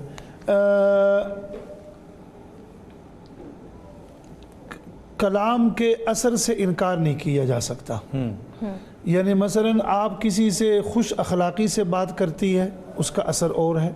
एक आदमी 7 समंदर पार अमेरिका में बैठा है, आपसे वहाँ से वो टेलीफोन पे, मोबाइल पे मसलन बदतमीज़ी करता है, आप बंद कमरे में, उसका भी असर आपके ऊपर होता है। हालांकि वो आपसे दूर बैठा है, बिल्कुल उसका चेहरा आपके सामने नहीं है, जिस्म सामने नहीं है, लेकिन मतलब ये है कि उसके कलाम का आपके ऊपर क्या है, असर है। हारूत मारूत का वाक़या भी कुरान मजीद में मज़कूर है। अब लोग तो ये चीज़ें करते रहते हैं और मौजू भी आज हमारा वो हसद था, कोई हसद में आके ये करता है, कोई किस में, तो अब इससे बचने की जो तदाबीर है उसकी तरफ अगर हम आ जाएं तो वो यही है कि सूरह बकरा की तिलावत घर में की जाए और इसी सूरह बकरा की आखिरी 2 आयात का एहतमाम किया जाए, मुअव्वज़तैन का भी एहतमाम किया जाए और कुछ लोग जो अल्लाह से डरने वाले हों और इस फील्ड में तजर्बा भी रखते हों तो उनसे कोई वज़ाइफ और कुछ पढ़ने के लिए, चूँकि ये भी ज़रूरी है कि इंसान अपने ऊपर रात को आयतुल कुर्सी का विर्द कर ले। और इसी तरीके से मैं सिर्फ आयतुल कुर्सी पे बात करके बात ख़त्म कर लेता हूँ कि ये जो आयतुल कुर्सी है इसके बारे में हदीस में आता है और ये बुखारी की रिवायत है कि जहाँ भी ये पढ़ी जाती है तो इसके 2 फ़ायदे हैं, एक उस जगह के करीब शैतान नहीं आता और एक सुबह तक अल्लाह करीब एक फ़रिश्ता मुकर्रर फरमाते हैं जो उस जगह की हिफाजत करता है। तो मतलब ये है कि इनका एहतमाम कर लिया जाए। अच्छा मुफ्ती साहब, ये जो अलामात बताई जाती हैं कि अगर किसी शख्स पे काला जादू है तो उसके मुंह पर दाने आ जाते हैं, बाल गिर जाते हैं, इसके बारे में है कोई ऐसी बात? जी ठीक है, बिल्कुल। देखिए अगर कोई बीमार आदमी होता है तो उसके जिस्म पर कुछ असरात तो ज़ाहिर होते हैं, इसी तरीके से कोई काले इल्म से भी अगर कोई आदमी जो है बीमार हो जाता है उसके जिस्म पर असरात ऐसे होते हैं, मसलन कंधों में दर्द का हो जाना, सुबह उठने में वो नाकाबिल बर्दाश्त, टांगों में दर्द को महसूस कर लेना, कुछ इस तरीके से ये चीज़ें जो ये लोग बयान करते हैं। अगर कोई आदमी इसमें तजर्बा रखता हो और वो किसी से इन अलामात के बाद ही वो कोई उसका कुरान और हदीस की रोशनी में कोई हल तलाश कर ले, उसको फॉलो कर लेना चाहिए। ठीक है जी, अगले सवाल की जानिब बढ़ते हैं जी। मेरा नाम जैन है और मैं गैर कानूनी तरीके से पाकिस्तान से बाहर आया हूँ, तो क्या मेरा इस बैरून मुल्क में रोज़ा और नमाज हो सकता है? बड़ा इंटरेस्टिंग। देखिए दुनिया में इस टाइम जो टेरिटोरियल बाउंड्रीज़ हैं और वो हैं उसमें आप जो सफ़र करके गए हैं वो तो है और वो तरीक़ाकार गलत है, आपने एक मुल्क का कानून तोड़ा। अलबत्ता जो इबादत है और वो है ये आपके ज़ाती उसमें है, आप इसको करें, ठीक है, और अपने जो उस अमल है उस पर जो है इस्तग़फ़ार करें। अच्छा, ये मेरे ज़हन में भी अक्सर सवाल आता था कि ये सरहदें जो बनाई गई हैं इनको जो है वो मानना जायज़ है, मतलब कि इसको मानना चाहिए या नहीं? लेकिन इस पर जैसे कहते हैं ना एतबार, जैसे कहते हैं ना कि उलमा कि इस पर एतबार और जैसे कहते हैं ना कि इसकी जो हुकूक की पासदारी है, ठीक है, वो एथिकली तो है, ठीक है, लेकिन ये जो इंसान का इस तरह से मूव कर जाना है वो इवन इंटरनेशनली ये क्या गुनाह के ज़ुमरे में जैसे कहते हैं इंटरनेशनली भी, अच्छा इंटरनेशनली भी इस पर ये लॉ है कि इस तरह से जो गैर कानूनी वो लोग आते हैं उनको वेलफेयर के तहत जो है ना अब रिलीफ दिया जा रहा है, ठीक है, यानी इंटरनेशनली भी इस चीज़ को किया जा रहा है कि अगर कोई इंसान इस तरह का कोई अमल करता है या वो मूव लेता है वो उसकी कोई ना कोई पीछे वजह जो है इकनॉमिकल हो सकती है, फाइनेंशियल हो सकती है, उसकी जान को कोई ख़तरा हो सकता है, वो प्रॉपरली अज़ाइलम अप्लाई ना कर सको, कुछ भी है, तो उस केस को अब परस्यू करने का जैसे कहते हैं ह्यूमन राइट्स के तहत उसको मौका दिया जा रहा है। लेकिन डेफिनेटली तरीका गलत है, अनएथिकल है, लेकिन वहाँ पे जो रोज़ा और नमाज है तो वो उससे करना। ठीक है, इसी के साथ एक और ज़हन में ये भी है कि अगर आप पाकिस्तान से रहते हैं, आपके पास पाकिस्तानी पासपोर्ट है, आपको वीज़ाज़ नहीं मिलते, ठीक है, कोई ढकी छुपी बात नहीं है, और जब आप आगाज़ करते हैं अपनी ट्रैवलिंग का तो आपको ज़रूरत पड़ती है ऐसे बहाने अपनाने की कि आप किसी चीज़ के साथ मुंसलिक हो के आप अपना जो है वो पासपोर्ट पे वीज़ा जो है वो लगवाते हैं और सिस्टम को ब्रीच करते हैं। आप दूसरे मुल्क में जायज़ तरीके से ही जाते हैं, लेकिन आप जो तरीक़ाकार अपना रहे हैं जिसमें अगर मैं खुल के बयान करना चाहूँ तो बहुत सारी ऐसी स्पोर्ट्स की ऑर्गेनाइजेशन हैं जो लोगों को, टूरिस्ट को वीज़ा इस वजह से देती हैं कि टूरिस्ट को आम वीज़ा नहीं मिल रहा तो वो स्पोर्ट्स के खाते में उनको वीज़ा दे देते हैं और वो जाते हैं अपना टूर करके वापस आते हैं। ये ज़्यादा दौर में देखिए धोखा है, गलत है, ठीक है, उस कंट्री के जैसे कहते हैं पॉलिसीज़ को आप ब्रीच कर रहे हैं और डेफिनेटली आपके लिए भी चैलेंजेस खड़े होंगे। सो इसको जैसे कहते हैं ना स्ट्रेटेजिकली हम पॉलिटिकली देखें तो ये चीज़ गलत है, ठीक है, और रिलीजियसली भी इसको एंडोर्स नहीं किया जा सकता। ऑलराइट, अगला कॉलर सुनवाइएगा जी। अस्सलाम वालेकुम, मेरा नाम हिना है, मैं इस्लामाबाद से बात कर रही हूँ। मेरा मौलाना साहब से ये सवाल है कि अगर सब कुछ तकदीर में लिखा जा चुका है तो फिर इंसान अपने अमाल का जिम्मेदार कैसे है? जी मुफ्ती साहब, बड़ा सवाल है। देखिए, अल्लाह के इल्म में किसी शख्स के बारे में ये होना कि इसका अंजाम क्या होगा और क्या नहीं होगा, ये कोई वो नहीं है, इसलिए कि रब ताला को हुवल अव्वल वल आखिर वल ज़ाहिर वल बातिन, वो अव्वल भी है, आखिर भी है, ज़ाहिर भी है, बातिन भी है। लेकिन अल्लाह करीम ने मुझे और आपको जो दुनिया में भेजा और फिर दुनिया में मुझे और आपको इख्तियार भी अता फरमाया, फ़अल्हमहा फ़ुजूरहा व तक़वा, मुझे और आपको इल्हाम किया और बाकायदा हमें बताया कि ये अच्छा रास्ता है और ये बुरा रास्ता है। तो अच्छे रास्ते से आप वो तकदीर बना रहे हैं और बुरे रास्ते से आप ख़ुद अपने लिए वो तकदीर बना रहे हैं। तो इसका मतलब ये है कि जो आपके हाथों में आप अपने लिए जो कुछ इंसान कर सकता है वो करता चला जाए, बकिया मामला अल्लाह पर छोड़े। तकदीर, ये जो बात का सवाल है, जब अल्लाह ने कर दिया है तो फिर हमसे सवाल क्यों? ये अल्लाह की अदालत के ख़िलाफ़ है। हम मुख्तार कितने हैं और हम मजबूर कितने हैं। हम दुनिया में आने में मजबूर, हमें नहीं पता कि हमने दुनिया में कब आना है। हमने दुनिया से जब जाना है तो हम जाने में भी मजबूर। आने और जाने के दरमियान जो हम ज़िंदगी गुजारेंगे ये हमारा इख्तियार है। इसमें हम जो कुछ भी करेंगे वो अपने अमल के हम ज़िम्मेदार कहलाएंगे। हम सिला रहमी पढ़ रहे तो सिला रहमी के हवाले से रिवायत एक मौजूद है कि अगर आप अपनी तकदीर बदलना चाहते हैं तो सिला रहमी को अपने हाथ से कभी ना जाने दें। ठीक है जी। और दूसरी बात, अमीरुल मोमिनीन का एक फरमान है कि क़ज़ा व क़दर की बहस जितनी आपको बता दी गई है बस उतना सुने और उस पर अमल करें। अगर आप तकदीर की बहस में डूबेंगे तो गौता लगाएंगे तो डूब जाएंगे। तो लिहाजा इस बहस को इतना ही रखा जाए जितना अल्लाह ने आप पे वाजिब किया है। ज़्यादा गहराई में जाने की वजह से आप डूब जाएंगे। और फिर वो मैं शक वाली बात भी जल्दी जल्दी कर दूं, वो जो शक किया जा रहा था ना, शक शैतान का हथियार है। शैतान उसी शक के ज़रिए ही आपको दीन से जो है ना बेराह रवी का शिकार करवाता है और दीन से दूर करता है। लिहाजा आप अल्लाह के हथियार को पकड़ें जो कि ईमान है, शैतान के हथियार के कालायार न बने। ठीक है, अगला सवाल सुनवाइएगा जी। अस्सलाम वालेकुम जी, मैं दिलजेब बोल रहा हूँ मुल्तान से। मेरा सवाल ये है उलमा से कि मैं पिछले काफ़ी अरसे से बीमार हूँ, डॉक्टर्स के पास जाता हूँ लेकिन मैं सेहत याब नहीं हो पा रहा। मेरी बीमारी जो है उस पर डॉक्टर्स जो हैं अभी तक वो कोई उसका इलाज नहीं कर पाए। फिर मुझे लोगों की जानिब से ये कहा गया कि आप जो कुछ ये उलमा या पीर वगैरह होते हैं इनके पास जाएं, तो वहाँ से मुझे बताया गया कि आप पे किसी ने जादू किया। अब ये जादू की क्या हकीकत है और क्या इसका कोई तोड़ वगैरह है? मुझे इस पे कोई रहनुमाई चाहिए। इससे पहले भी इससे मिलता जुलता एक सवाल यहाँ पे आया, तो उससे यह है कि जादू बरहक है और होता है इंसान पे। ठीक है, ये नज़र के ज़रिए भी हो सकता है। तो और बुराइयाँ वही है कि इंसान जो है किसी से हसद उमूमी तौर पे इस तरह, जैसे हमने कहा था ना, हसद बाय एक्शंस होता है, तो उस तरह से करना।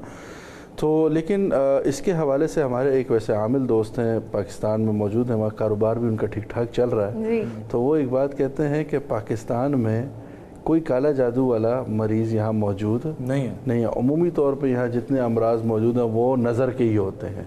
कि मतलब नज़र लग गई है या तो उसका जो मामूल होता है कि हम भाग रहे होते इधर उधर। ठीक है, जो उसकी प्रॉपर मेडिकेशन होती है वो उसकी तरफ तो उसकी प्रॉपर मेडिकेशन में, जैसे मुफ्ती साहब ने भी जिक्र फरमाया, रसूलुल्लाह सल्लल्लाहु अलैहि वसल्लम ने कहा कि जैसे हर घर वीरान होता है इस तरह दिल भी वीरान हो जाता है। अपने दिलों को जो है वीरान होने से बचाओ, अपने घरों को वीरान होने से बचाओ। और उसके लिए क्या करो, सूरह बकरा की तिलावत करो। ठीक है, तो इंसान जो है अपने आप को जैसे कहते हैं इन मामलात पे रखे। अल्लाह ताला भाई को शिफाए कामिला आजिला मुस्तमर अता फरमाए। पहले तो अल्लाह साइल को सवाल करने वाले को शिफाए कामिला आजिला अता फरमाए। दूसरा यह है कि अगर देखना चाहते हैं कि जादू है या जादू नहीं, इसका भी हल शरीयत ने बताया है। आप 21 मरतबा दुरूद शरीफ पढ़ें, दरमियान में 21 मरतबा सूरह फातिहा पढ़ें और आखिर में फिर 21 मरतबा दुरूद पढ़ के पानी पे दम करके पिएं। अगर पानी कड़वा महसूस हो तो आप पे जादू के असरात हैं, और अगर पानी कड़वा महसूस नहीं हो रहा तो आप पे कुछ भी नहीं है, बस आप अपना इलाज का बंदोबस्त करें। बहुत खूब जी, अगला सवाल सुनवाइएगा जी। मेरा नाम जैन है और मैं गैर कानूनी तरीके से पाकिस्तान से बाहर आया हूँ, तो क्या मेरा इस बैरून मुल्क में रोज़ा और नमाज हो सकता है? ये तो हो गया। ठीक है जी। मुफ्ती साहब, एक सवाल मेरे जहन में भी है, क्या किसी के वसीले से मांगना जो है वो शिर्क है? नहीं। या अय्युहल्लज़ीना आमनुत्तक़ुल्लाह वब्तग़ू इलैहिल वसीला। हज़रत उमर रदियल्लाहु ताला अन्हु के ज़माने में बारिश नहीं हो रही, तो हज़रत उमर रदियल्लाहु ताला अन्हु ने हज़रत अब्बास रदियल्लाहु ताला अन्हु को अपने साथ लेकर गए। हज़रत अब्बास नबी अकरम सल्लल्लाहु अलैहि वसल्लम के चचा हैं और जलीलुल क़दर सहाबी हैं, और ईमान लेकर आए आका के ऊपर اور کسی نے ان سے کہا بھی کہ آپ عمر میں بڑے ہیں یا کہ آقا بڑے ہیں، تو انہوں نے بہت پیارا ہی جواب دیا. انہوں نے فرمایا کہ ہو اکبر منی، وہ مجھ سے بڑے ہیں، لیکن ولدت قبل ذالک، لیکن میں دنیا میں پہلے آیا ہوں. وہ بڑے پن کی نسبت پھر بھی حضور کی طرف ہی کر دی، یہ نہیں کہا کہ میں بڑا ہوں وہ چھوٹے ہیں، یہ جملہ مناسب نہیں تھا. تو آپ ان کو لے کر گئے اور حضرت میدان میں جہاں آپ حضرت آہوزاری فرما رہے تھے، اور حضرت عمر رضی اللہ تعالی عنہ اللہ کریم سے عرض کرنے لگے کہ یا ربا، پہلے تو ہم حضور کے پاس حاضر خدمت ہوتے تھے، اب وہ دنیا سے پردہ فرما گئے ہیں، اب انہی کے چچا کو لے کر آئے ہیں، تو انہی کے سامنے رکھ کے آپ سے گزارش کر رہے ہیں، اور وہ بارش ہو گئی. تو مطلب یہ ہے کہ آپ نیک شخصیات کا اور رسول اللہ صلی اللہ علیہ وسلم کا اہل بیت کا صدقہ جو ہے وہ بالکل دے سکتے ہیں. مفتی صاحب دعا کی درخواست. اللہم صلی علی سیدنا و مولانا محمد و علی آل سیدنا و مولانا محمد مبارک وسلم وصلی علیہ. یا رب کریم اس حاضری کو قبول و منظور فرما، اس ماہ مبارکہ کو ہم سب کے لیے مغفرت اور نجات کا ذریعہ بنا. ہمارے اس ملک پاکستان کی حفاظت فرما، سرحدات کی بھی حفاظت فرما، اور اس پرفتن دور میں ہمارے مال، جان، عزت اور آبرو کی حفاظت فرما. وصلی اللہ علی النبی الکریم وعلی آلہ وصحبہ. آمین برحمتک یا ارحم الراحمین. بہت شکریہ جناب مفتی محمد علی قریشی صاحب، بہت شکریہ سید اسامہ جاوید چترائل صاحب، بہت شکریہ علامہ امجد حسین نقوی صاحب آپ کے وقت کے لیے. خواتین و حضرات، ہمیں دیجیے اجازت، ملاقات ہوگی آپ لوگوں سے کل. مجھے اور ایمان نواز کو دیجیے اجازت. اپنا بہت سارا خیال رکھیں. اللہ نے کے اللہ نے